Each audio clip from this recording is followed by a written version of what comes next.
This one here.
New this year, but they came out really cool.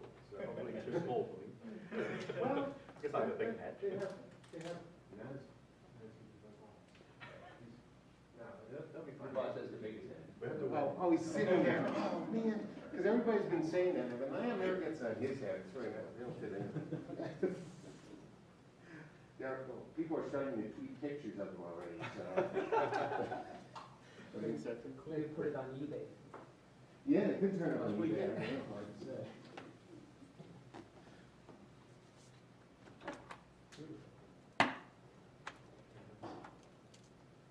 Or if you want to be Oh, K-pop. Hip-hop. Is there a niche pop? A Hong Kong pop? See?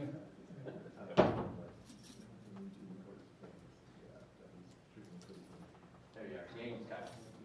Gangnam Style.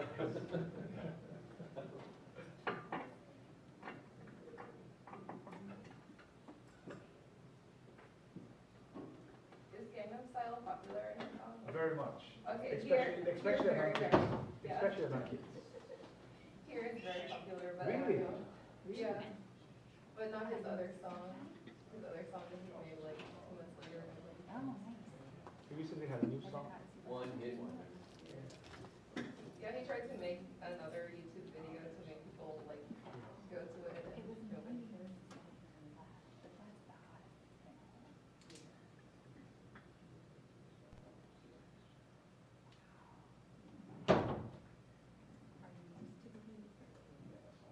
Okay.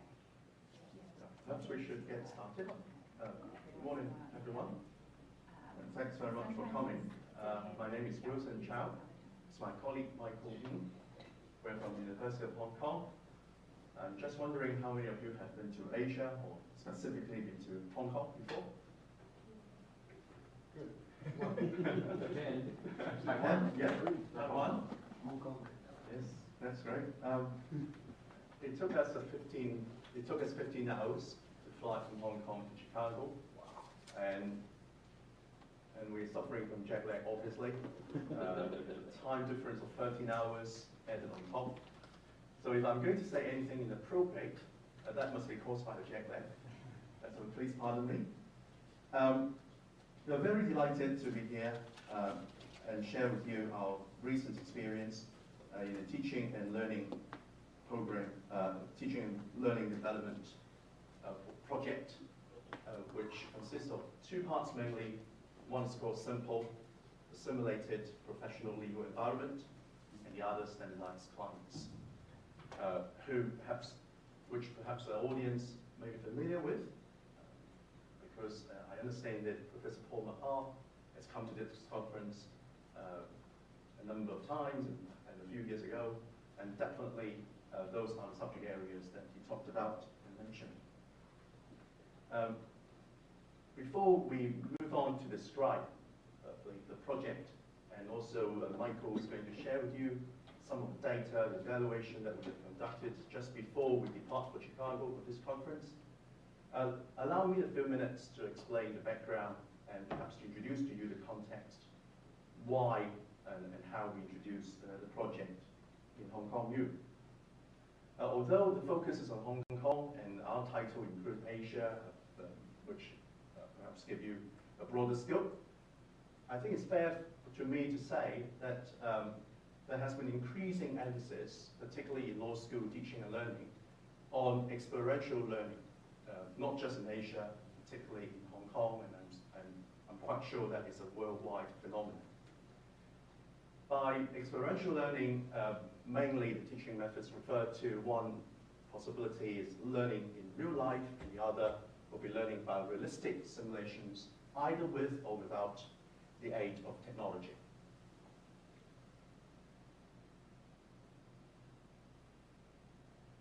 In the Hong Kong context, I'm going to explain, or perhaps to highlight a few features of the Hong Kong legal education and training. It's different from the US in the sense that we inherited the English system, and then we have an undergraduate law program, whereas law, as far as I understand, is a postgraduate subject in the States. And also, apart from the undergraduate program, we have an add-on postgraduate study, 1 year postgraduate study, before law graduates can enter into the market as a trainee or as a pupil barristers. So in that sense, it's different, and it's also different from the UK system in the sense that both the undergraduate's law degree and also the postgraduate certificate add-on before law graduates can practice are housed inside the university setting. The first law school in Hong Kong was established in the year 1969 at the University of Hong Kong. And this monopoly continued until 1991, when we have the second law school. Currently, we have altogether 3. The postgraduate certificate program is called the Postgraduate Certificate in Laws, and in brief, PCLL. And at Hong Kong U, the PCLL evolved throughout the years from originally a unitary program training for both barristers and solicitors to become nowadays an increasing degree of specialization. So students can opt, can take electives which suit their career aspiration. And in the past, the major function of the PCLL is to continue to impart knowledge and also the black letter law, which the undergraduate 3-year program cannot cover. But nowadays, we've come to a stage where we emphasize more on outcome-based learning, and we emphasize more on transactional knowledge and transferable learning skills. Well, in the past, we focused more on one-way coaching, lecturing, and then nowadays we encourage more students collaboration and group work and learning among themselves. With this, with the curriculum reform recently, which has just completed in 2008, then we conduct a preliminary survey among our graduates and see how they saw or felt about the curriculum reform. A typical comment from the students in recent years have been that they still find the transition from academic to vocational stage of legal training difficult. And it's our observation that the difficulty lies particularly in the fact that students find it difficult to practically apply the legal knowledge, which they have learned from their undergraduate studies to solve legal problems, and which involve a change of students' mindset from studying about the law to applying the law in practice. Before I move on, I should have also mentioned that in fact in the PCLL at Hong Kong U, we have been using case files adapted from real case, so that or it's a way of simulation in a way that familiarize students about what legal work really means and what legal work really consists of. But then they still have such difficulty. And we have been thinking about what else or what's more we can do about the situation and facilitate students' learning.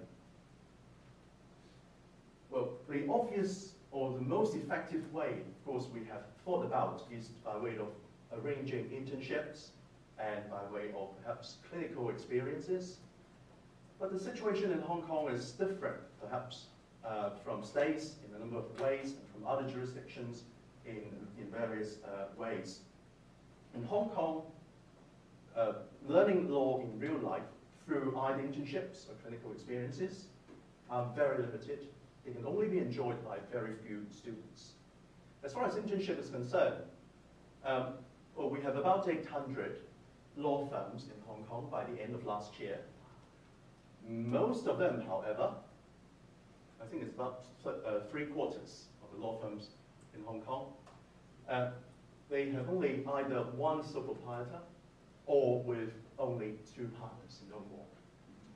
And quite a number of those small firms don't have any other additional legally qualified or legally trained persons. So it's quite difficult, I mean, for law schools to expect assistance from the profession to help facilitating internships for students. And the table below shows that, well, each year, just looking at the number of intake of the PCLL or Graduate Certificate Program, it amounts to about 550. So it's difficult, if not impossible, to arrange internship for even all the PCLL students in the law schools, let alone the other undergraduates. So it makes internships arrangement very, very difficult, if not impossible. Clinical experience is a bit embarrassing for me to say that, but clinic is still in a very initial stage in Hong Kong.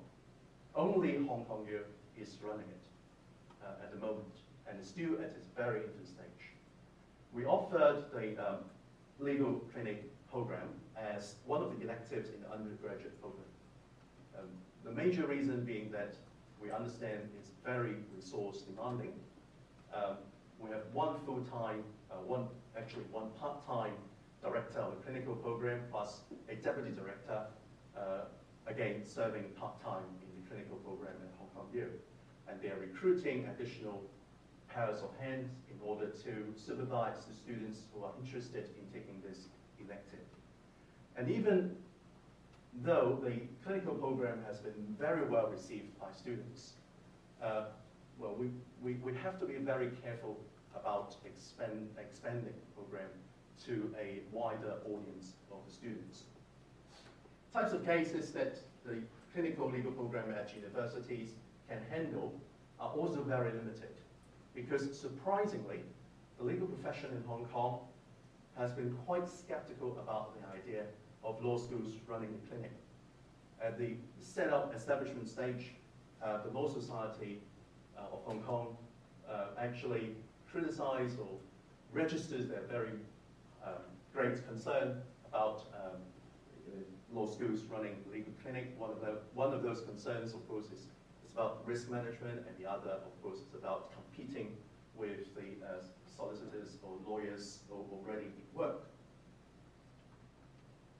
So we thought about various other options. We thought about the use of technology, and one possibilities that we picked is simple, the simulated professional learning environment. Audience may know that Simple is originally a project developed in the UK, and they published a report showing very positive feedback from the students who have the experience of Simple. Apart from relying on the report by the institutions running for establishing Simple. I visited UK last March, 2012, March, and then conduct a mini survey throughout 3 institutions and met 26 students who have had experience of Simple. And this is a very rough chart showing the survey results. Well, I must acknowledge the limitation of this mini survey because the sample size is so small. However, perhaps from this table, we can still see that the very positive inclination or feedback from the students who have had the experience. And so we picked Simple because of an independent survey, and we also picked Simple because it's an open source software. It's free when compared with other available softwares which facilitates e-learning. And therefore, in the spring semester that we just passed, we introduced Simple in a number of electives in our PCLL program. The elective which I'm most familiar with is Wills Trust and Estate Planning because I'm one of the course coordinators. We have a relatively manageable size of students, with 64 students enrolled in this particular course. And we divide those 64 students into groups. And then we further divide the students up into teams, and we call them firms. So just to make a better sense of belonging and the environment that they are going to work with and work in. The brackets here indicates the number of correspondence between and among the members. And it's quite encouraging because we ran the Simple transaction only for 2 weeks. It dealt with part of the course in which students are given very brief instructions at the outset, and then they're asked to collaborate and then carry out investigative work, making inquiries in order to figure out what the assets and liabilities of the deceased has, and then continue to calculate and then facilitate the final distribution of assets at the end of the day to various beneficiaries. So just within a week or 2 time span, the number of correspondences among members of each firm has been quite encouraging. So after login, we have a transaction workspace look like this. And I picked firm 2C because it has the greatest number of correspondences shown on the dashboard on the first page. And then on the bottom left-hand corner, we can see the names of the members of this particular team. And I love this particular firm because each of a team member, they create their own folder containing their own draft works. It's very good. And then we have correspondence folders showing emails that they have received, documents that they have received, and also documents that they have sent. This is the sent box.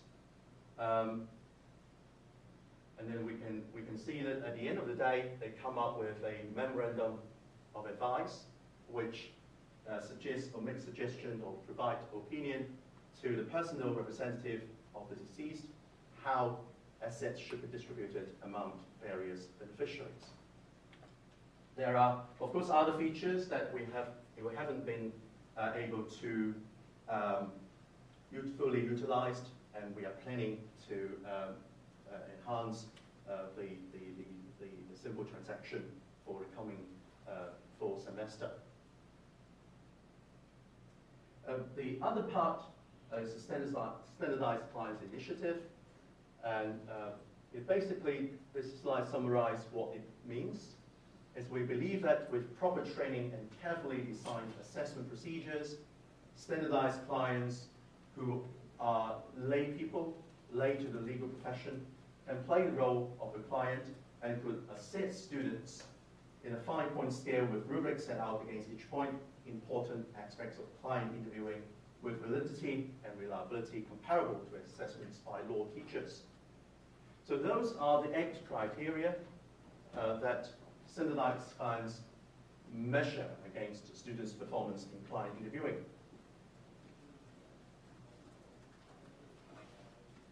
This is the first batch of standardized clients with the trainers, 2 trainers in the front and 3 faculty members at the back. Friends, you may note that all the standardized clients are female.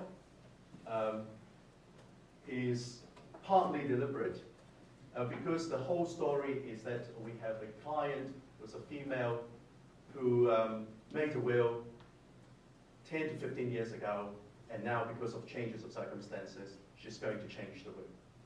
And therefore instruct a law firm, and then a student solicitor will carry out the interview and then solicit necessary information from the client. We are hoping that we can expand the pool of standardized clients for the coming semester to include male and perhaps other people speaking different languages. Those standardized clients, they are late to the legal profession. They have nothing to do with legal work, but they are well educated. They can speak fluent English as their second language in a way. And then they're very smart. And to our surprise, they get along with one another very quickly. And they follow the instructions of the trainers in a very competent way. And originally, we scheduled a 3-day intensive training workshop. But then for each day, they can just leave the university shortly after lunch break. And what I'm going to show you two short video clips. Each one was just running for about a minute. On the left-hand side, one of my colleagues is playing the role of the student lawyer and then practicing a scenario together with a standardized client. The other standardized clients sit around the table, observe the interview, and they are also going to grade the student lawyer together with the standardized clients being interviewed. And on the right-hand side, the video clips will show you the trainer. They would take turn asking the standardized clients for the scores of the 8 criteria, and then compare the scores and make any observation. If there's any huge discrepancy, then there would be some discussion. So I'm just showing you very briefly the clips.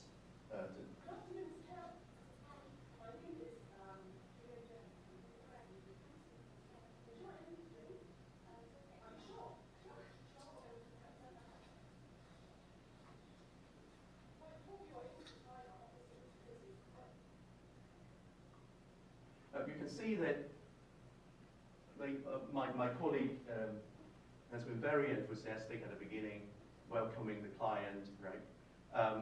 In each of those practices, we asked the colleague to have a slight variation in the manner and in the way that he or she was conducting the interview, and see whether the standardized clients can pick the special feature up.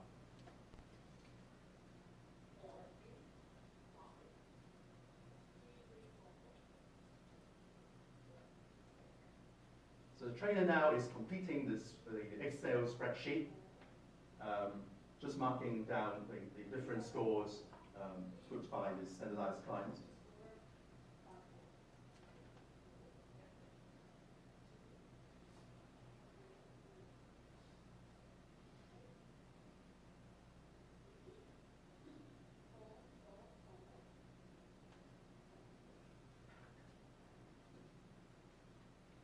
Towards the end of day 2, where we finish about 4 to 5 rounds of practicing the first scenario. So this table shows the standardized clients are getting quite standardized in a way in interpreting students' interview, the student lawyer's interviewing performance. And the scores are quite close, with perhaps a few exceptions.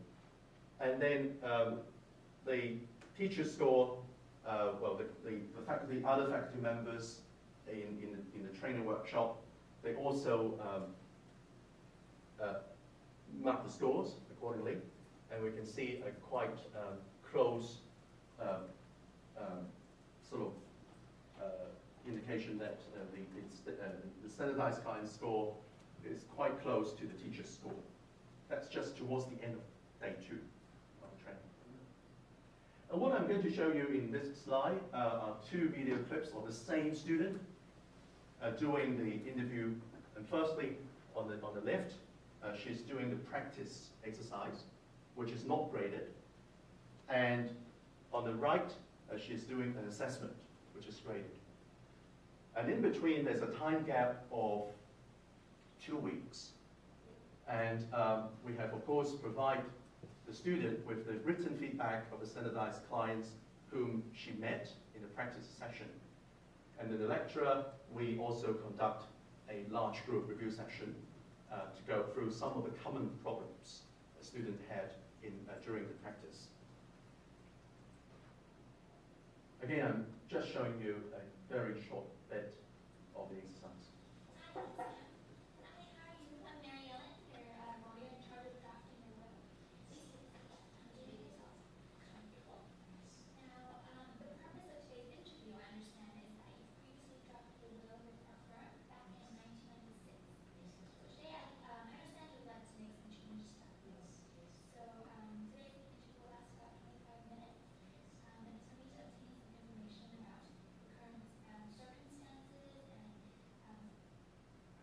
In the practice session, this student was awarded just a bare pass. The standardized clients mentioned in the written comment sheet, that firstly, the student went straight into the subject matter of the interview without appropriate greetings. And secondly, of course the video clips doesn't show this, is that the student failed to do a summary towards the end of the interview. And thirdly, colleagues or friends on the floor may notice that the student, from time to time, tidied up her hair. And the standardized clients indicate, again, on the comment sheet that somehow it causes distraction, right? And then let's see how this student performed 2 years later. So let me just summarize the instructions that It's in the middle of the interview. you, in terms of dealing with the property you own at Belchers, which you live in, you'd like to give that to your younger son, Mark, and you'd like your judge to hold on to it as his trustee and also as his guardian. Well, it's possible, but I haven't decided yet. Okay, we will read it, no problem. And with regards to the property in Happy Valley, we'd like all the rental income to go to Mark, but the ownership we get to decide. And the business, which you hold 100% and shares it with. Well, I haven't shown you the beginning of the assessment. This student began the assessment with a few small talks. So it gives a very comfortable environment to, before she entered into the real subject matter of the interview.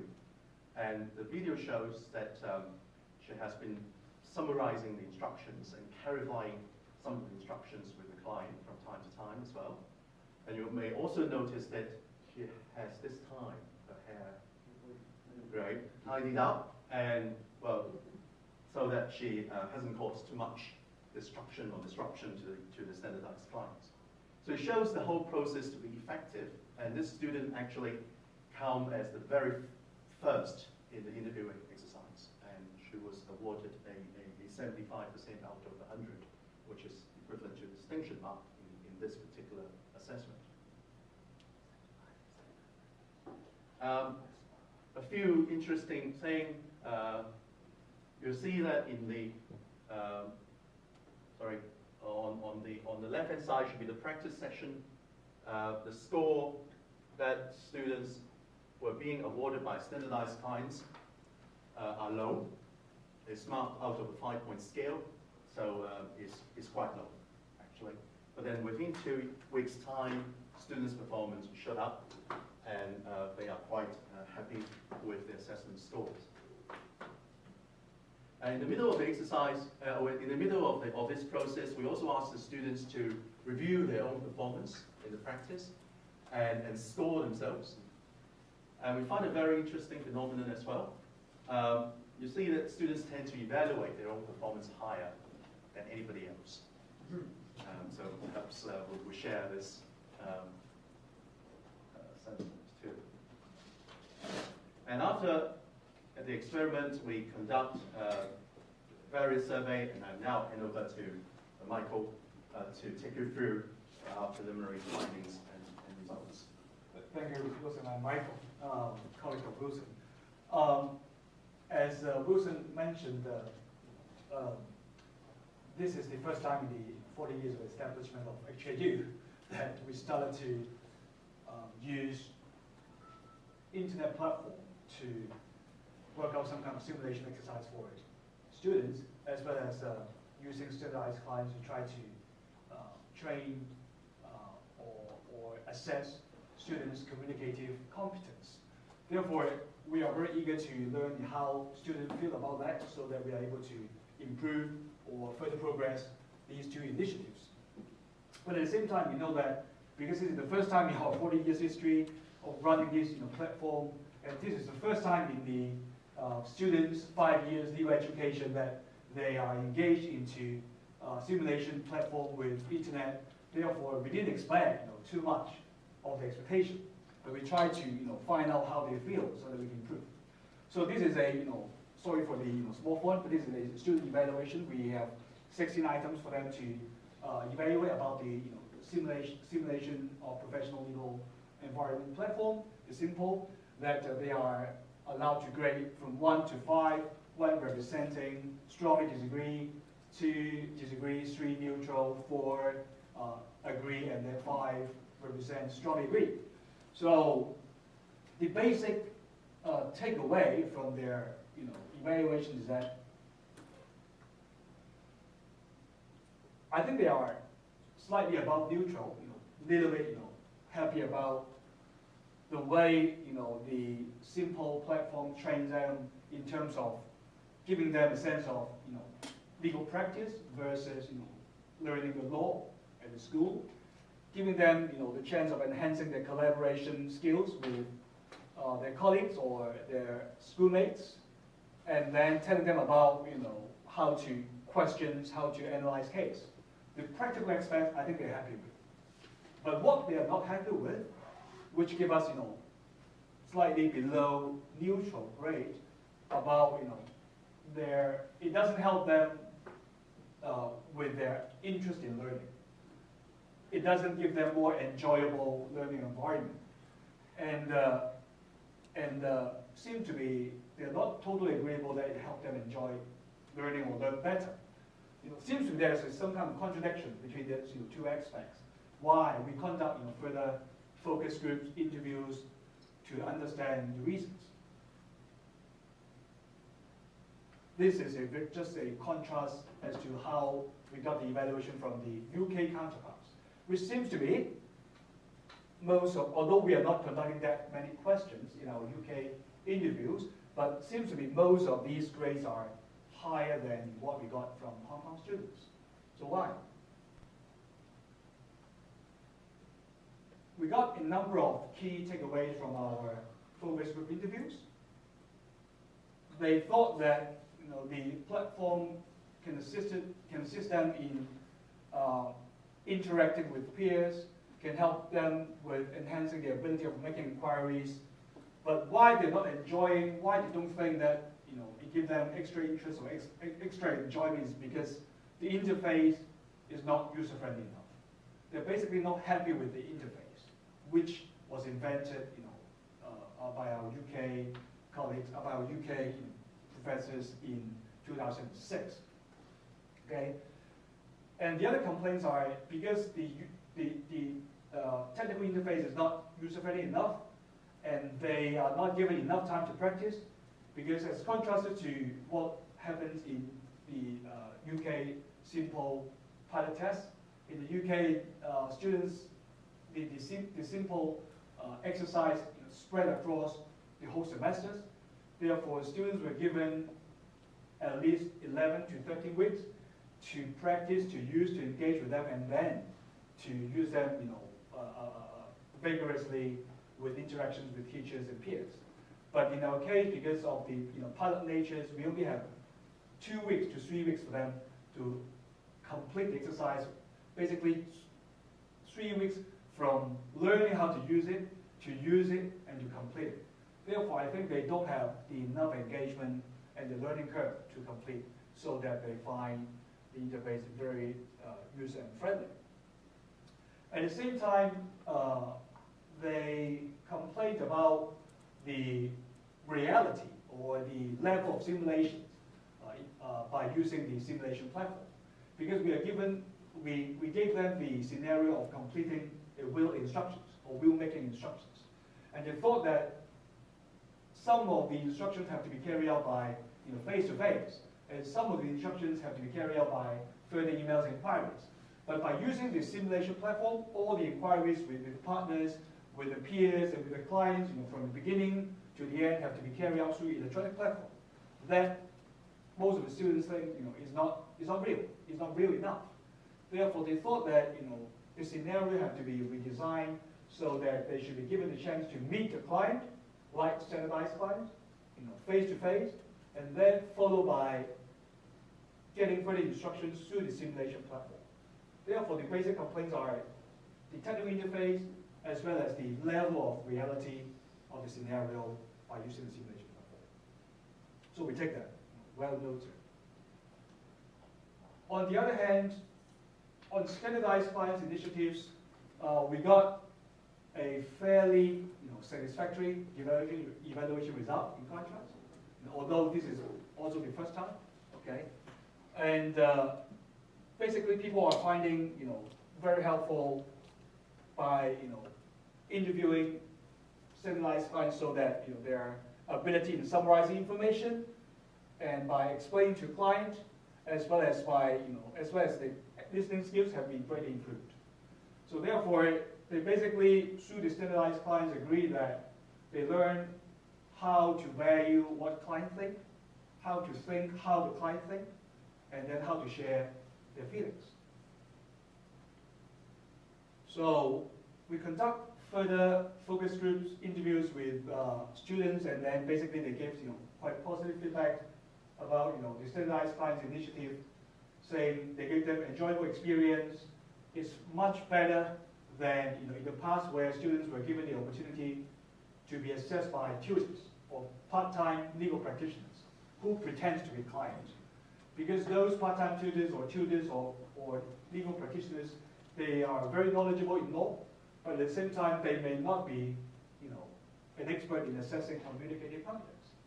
At the same time, their legal knowledge may have in a way distort the way that they assess student lawyers' communicative competence.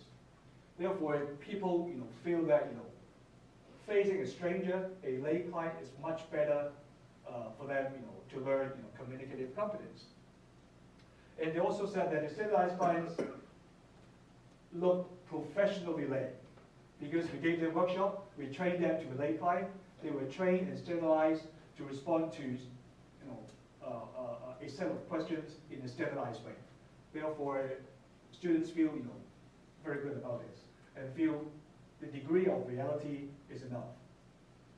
So basically, they are trying to ask us to extend to other law courses or standardized client initiatives, just such as from wheel making, or estate planning course to like criminal advocacy or civil litigation, so that they learn how to deal with clients in that aspect.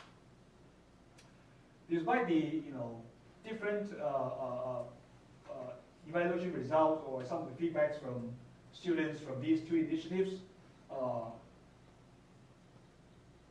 although we felt that standardized clients is relatively more successful and simple, but for both of them we find we have a number of areas that we need to further improve or at least to think about. Okay, for simple, obviously we do find that the student evaluation result is a little bit lower than what we expect as compared to UK. after interviewing, we are coming out of 2 questions, which we may not be able to solve now, but which we can further research to find some ways to improve. Number 1 is that, would it help if we extend the simple platform or simple exercise from 2 weeks, 3 weeks to the whole semester, like 13 weeks, so that they have the time to engage, to learn, and then to begin to love using it. Okay, just like we can imagine how we start using Facebook in 2007. We cannot find even a button to take a photo. Now we cannot live without Facebook. So does it help to extend the period, or will it extend the suffering or the benefit? I don't know, but worth trying. The other things are people complain about interface, user friendliness. That gives us a little bit of puzzles where I hope our audience can share with us or help us to, or give us some suggestions, because the platform itself is invented in 2006. And actually 2006 and 2007 are very important moments in social media. Facebook, I remember, start kicking off in 2007. Twitter launched in 2006. iPhone launched the first generation in 2007, and WhatsApp launched in 2009. So between 2006 and 2013, I think the behavior of using social media, mobile device, and internet platform have been changing tremendously. So during the period, you see, Yahoo is being killed by Google, and the text messaging being killed by WhatsApp, and the BlackBerry is declining, Kodak, all these kind of stuff, gave us some kind of thought that how can we change the user friendliness, so forth. Or if we are going to create something, transform the 2006 invented platform into 2013, based on Windows 8 or iOS 7, by the time we complete our reinvention, maybe students are getting used to iOS 10 or Windows 13 already. So how are we able to fulfill the request of user friendliness without giving us a task that we'll never be able to complete? Standardized clients. Although most of the students are happy about the exercise, but we have to ask ourselves some questions that have to be resolved. Because the whole purpose of the Standardized Clients Initiative is to try to train and assess student lawyers' communicative competence.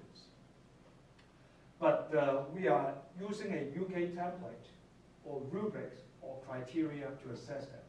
Although the recipients are happy, but we are not that happy. Because what do we mean by, but because the meaning of communicating competence in one place may not be the same in the other place. Just like, our trainer told us that when standardized clients has been years ago tested in one law school in the US, and the student lawyers, started by talking about baseball for 5 minutes before going into business. And that students was graded very high in terms of the greetings. But obviously, this kind of greetings may not be applicable in Hong Kong or in Chinese society. So, are we correct in using the UK rubrics in applying, what we call communicative competence assessment in Hong Kong? That probably we have to rethink. Language. Language is another tough issue, because Hong Kong is one of the places that use common law legal system. Actually, it's quite a strange place in terms of the use of language. We learn the law in English, we write the law in English, but we talk about the law in workplace with colleagues, or even with students or with peers in both English and Cantonese. We speak to the judge in the court, we can use English and Cantonese, but sometimes we meet our client, we use Mandarin, but sometimes we speak with our partners, depending on his background or her background, we use English, Mandarin, or Cantonese. So we are using English as a first language in learning the law, but we are using English between the first and the second language in our workplace. So by running standardized clients in an English language environment, does it mean that it can train our student lawyers in reality how to use the language in a communicatively competent way? That probably is an issue not just for Hong Kong, but probably also for other Asian countries, especially those using common law legal system. So for this one, probably we have to move forward to think and rethink and improve. But what we are quite sure about at this moment of time is that I guess there are still gaps remains to be filled between classroom teaching and real practice, because this is only our first step. Therefore, the student search remains to be very strong, to require lawyering to match reality.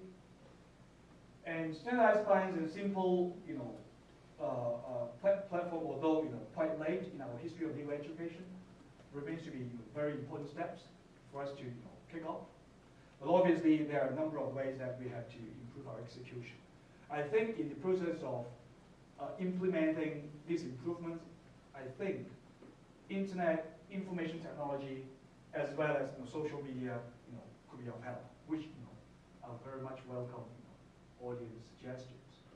One of my learning during Kelly conference, which I the first time covered, is that I guess flipped classroom things can be very helpful in helping students to get used to the simple platform, demonstrating how to use it, familiarize them with the execution of the platform, as well as training them how to learn from the videotape that we use from standardized clients to get them used to the new way of teaching. But those things that we very much welcome your thoughts and questions. Thank you very much. So with that, we'd love to hear your thoughts.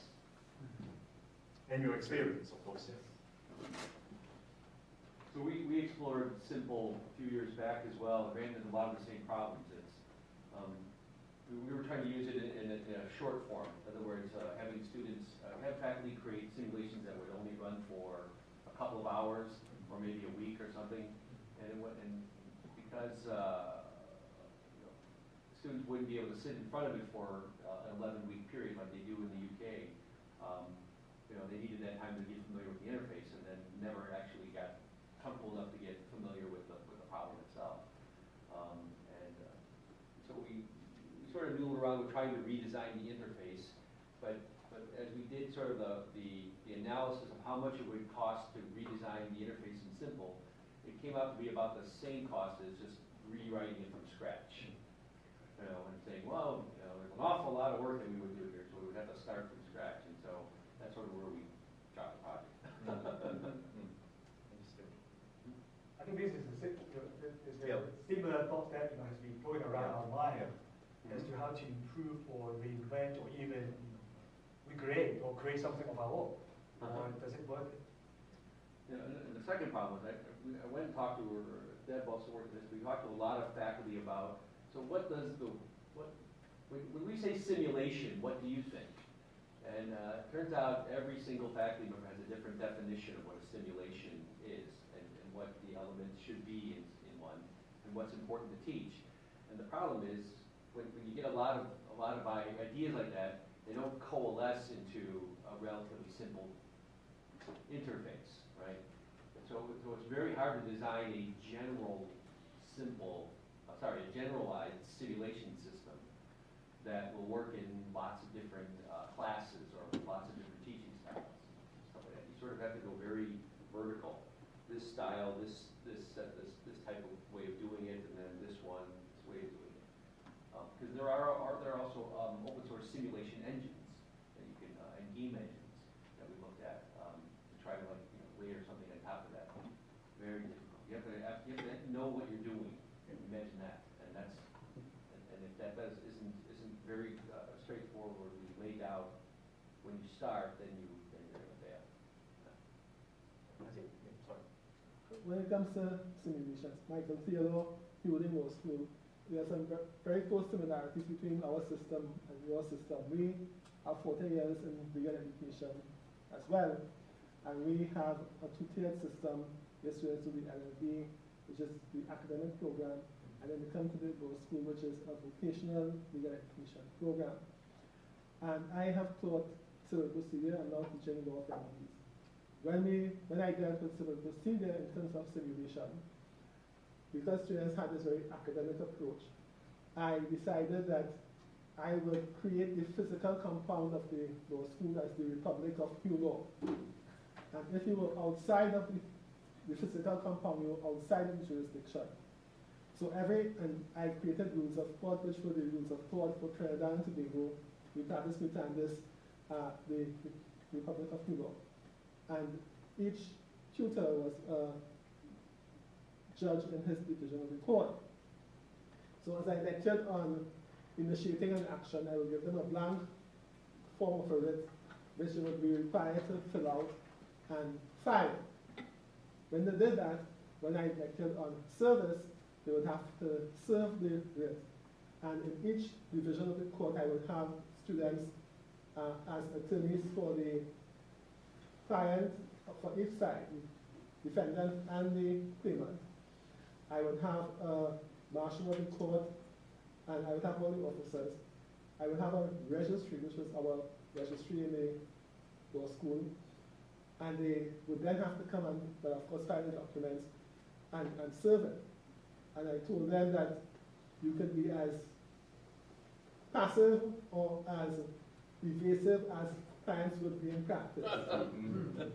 And one day I realized I was coming to class and one student was running down the corridor, boarded in the class, and another student was right behind her. I wanted to know what was going on. So they said that Mr. Theodore,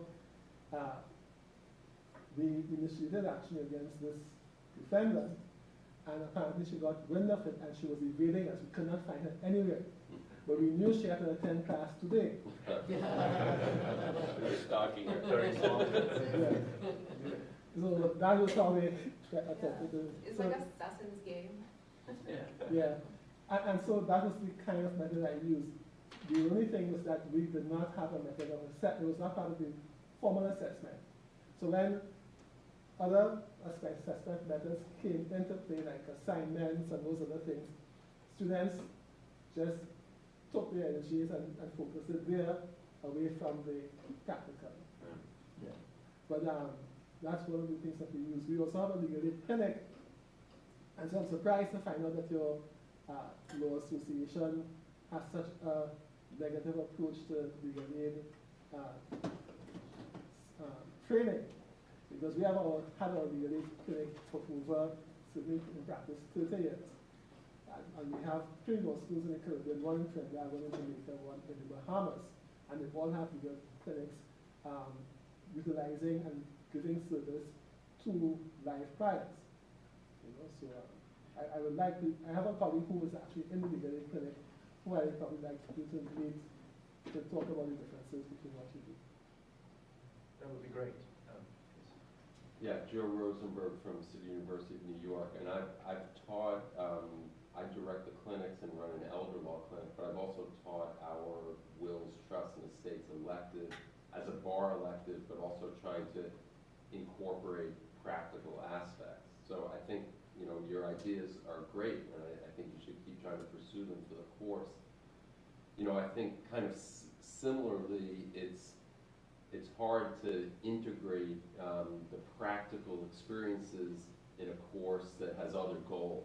So, you know, fitting it in if you're trying to teach students, you know, to prepare for a certain part of the bar exam, makes it a little more difficult to really have a lot of the experiential learning. But I think there are ways to integrate it that are complementary. You know, I did a thing this year where I made all the assignments, including drafting a will and analyzing it, optional. And at the end, there was an in-class closed book final, but students could kind of shape their own destiny by accumulating a lot of points before the final, but it was all optional. But most of the students came into the final with 40 points.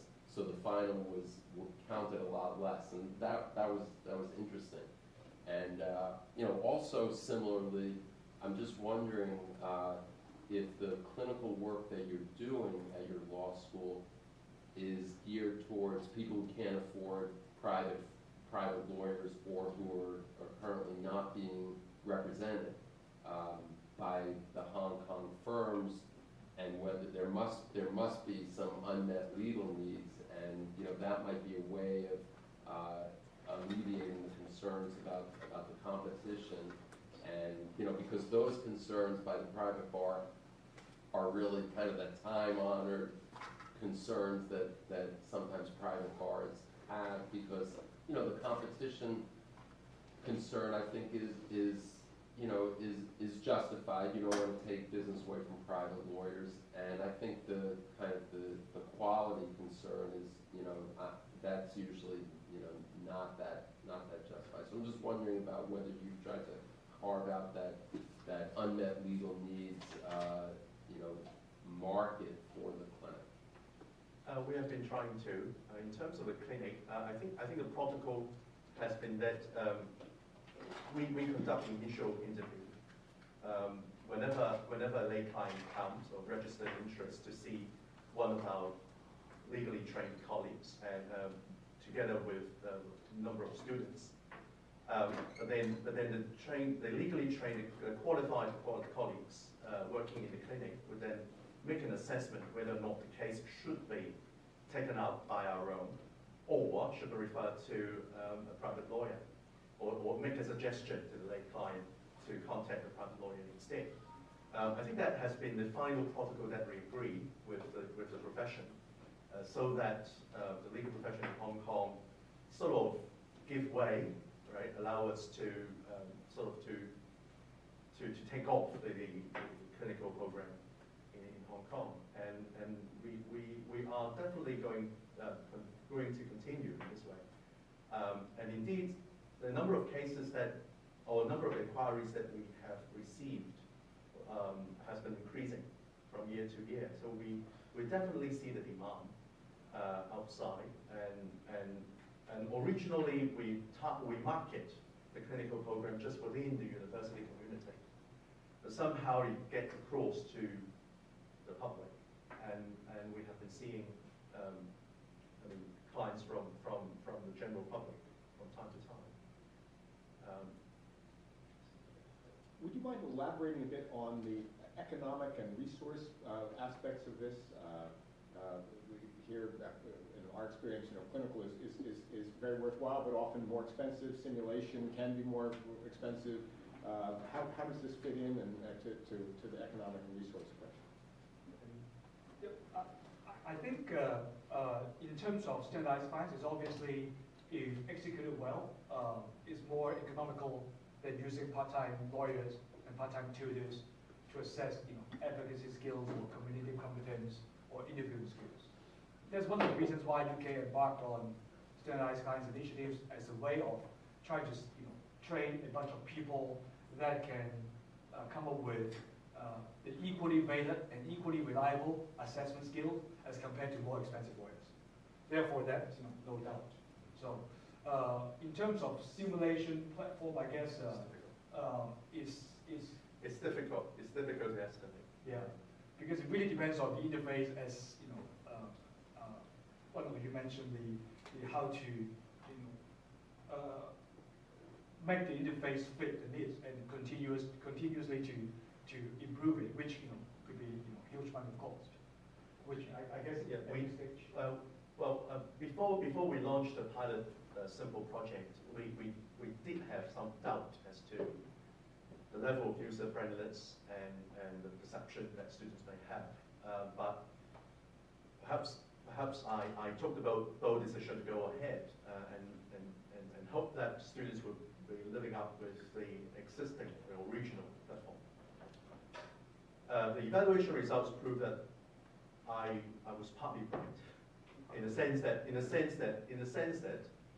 the platform was considered outdated, not user-friendly by the students, and partly wrong in the sense that I should not have gone ahead with the existing version of the platform. So we have been thinking ways to address the concern, and we are waiting for the outcome of another grant application from the university. And if we are successful, then we have another sort of thousands of money, and see how far we can go with that amount of money. But the other things are that puzzle us at the same time is that although the students don't like the interface, but they like the fact that they can use simulation platform. They can use some kind of electronic platform to simulate real law firm practice, i.e. that the goal should be correct, but maybe the execution and the means is something that we need to do. Therefore, obviously, you mentioned right, it has to be economical or they have to be cost effective. But but simply it's not something that we should give up. We should work on these things in a more suitable way for students learning. Just to that point, I'm just wondering if, just like a course management system like Blackboard, which does, gives you the capability of creating groups and having a lot of different interactions, might serve the purposes of the simulation, because if you're just dealing with group work and emails and document postings, I use a Blackboard for my courses, and it's got some limitations, but it gives you all of that, and you can really, although I'm not familiar with Simple, I think you can do a lot of what it seems like you were doing on that course management system, even within and alongside of however you might use it for the course in general. Yeah. A number of ideas that are keep coming up in our mind in the past number of weeks. Ideas like should we use just Gmail plus Google Doc to do it? Mm-hmm. Should we just use Outlook to do it? Or even should we use Clio? Because I saw Clio outside, which seemed to be in some way fit our purposes. Yeah. So those are very good suggestions that we try to simplify the platform to be more simple. Right. The Blackboard can capture discussions. So if you want to capture discussions, discussion forum, messenger, instant messaging, those are the things. It depends if you already use Blackboard. It's a horrible, horrible platform. But I did an online degree, but everybody uses it for every class. It was less horrible than the professors do their own. About the standardized clients, how did you recruit them? How did you select them? How did you make sure that you weren't simply training them to do to see things the way a professor would see them? Yeah. Well, concerning recruitment, we dropped the idea of open recruitment pretty swiftly at the beginning. It probably would have created more hassles than we want to, and therefore the way we have been doing is to ask around colleagues who knows among their own inner circle of friends, and Michael suggested one, and then the other another colleague suggested a couple, and then all of a sudden is a kind of spread by mouth, and then friends would contact the friends and then ask us whether there's still spaces around to fill up, and we come up with a 10 eventually. So that's about the recruitment. Selection, because we just asked informally through friends, so we have to be first come, first serve at the pilot. But obviously, when we ask, we lay down clearly the criteria, the requirements that we are looking for.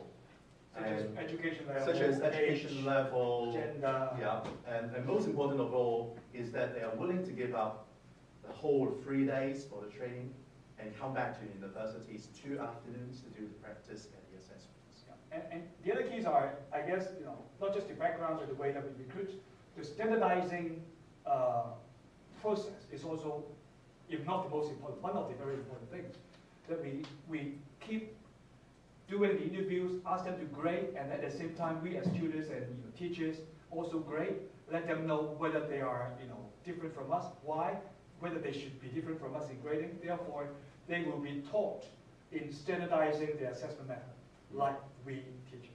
Therefore, we basically delegate the work to them, orient to them the assessment in a more economic way. At the same time, they look like strangers, professionally laid to the student. Therefore, the student feel real and happy about doing the work. And they're paid, right? They're paid, Yeah, but much lower rates than Lower rate than paying professional tutors and lawyers. part-time practitioners. I always thought you could go to your theater department at your school, or local improv groups. Yeah. And the concept actually is borrow from medical school. They have standardized patients. Yeah. So all came from the thoughts of medical schools. The medical school pays them well. Oh, but our standardized clients are happy, as far as they told us. They're happy with the remuneration. Sorry. I was wondering if you could talk about the creation of the simulation. Did you use the simulated problems from the UK? No. And changed them? So who? We use our own. Lovely. Yeah, the content-wise, we use our own. So did you two write those? I write one of those. Okay. So how did you find working with Simple for that? How did you find creating the simulation? Had you been creating simulations before, just outside No, of Simple? it's also new to me. It's also new to me. But I just treat it as writing perhaps a play. Mm-hmm. So the first thing is to have the whole story. Yep. And then the second step is to think about which should be sent out to the students initially, what I should kept, and depending on how they ask the questions, and then I decide which document or which further information I'm going to link out to them. So it's just directing or writing the script. Thank you. Thank you very much for Thank coming. you. Thank you.